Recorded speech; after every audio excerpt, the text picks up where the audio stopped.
लोकसभेचे माजी लोकसभा अध्यक्ष PS संगमा यांचं हृदयविकाराच्या तीव्र झटक्यानं निधन झाले।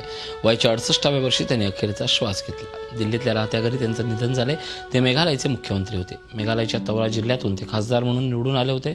शरद पवार यांनी राष्ट्रवादी काँग्रेसची स्थापना करण्याचा निर्णय घेतला होता। त्यावेळी पवारांसोबत राहून संगमा यांनी देशाच्या राजकारणाचं लक्ष आपल्याकडे वळवलं होतं। दरम्यान लोकसभेत त्यांना आदरांजली वाहण्यात आली आणि लोकसभा मंगळवारपर्यंत स्थगित करण्यात आली।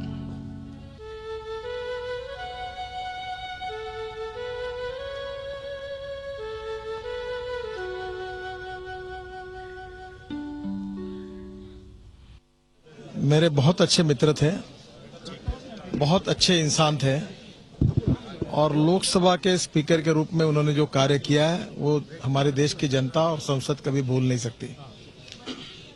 विशेष रूप से नॉर्थ ईस्ट के विकास के लिए सतत प्रयत्नशील रहते थे और व्यक्तिगत रूप से हर बार काफ़ी समस्याओं को लेकर मेरी उनकी चर्चा होती रहती थी और इसलिए उनका इस प्रकार से जाना हमारे देश के लोकतंत्र का एक बहुत बड़ा आघात है।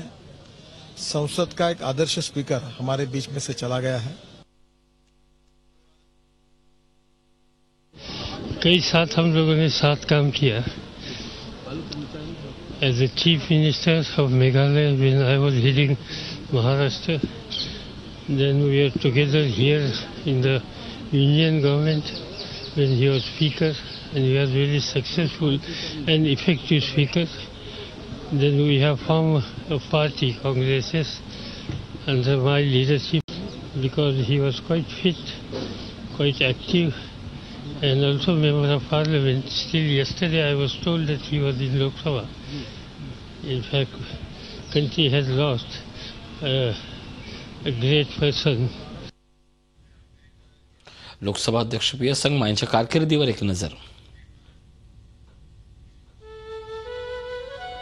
संगमा हे 11व्या लोकसभेचे अध्यक्ष होते। 1988 ते 90 पर्यंत ते मेघालयचे मुख्यमंत्री होते।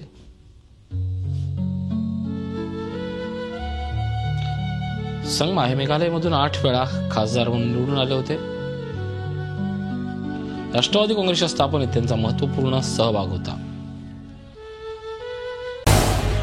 झी 24 तास रहा एक पाऊल पुढे।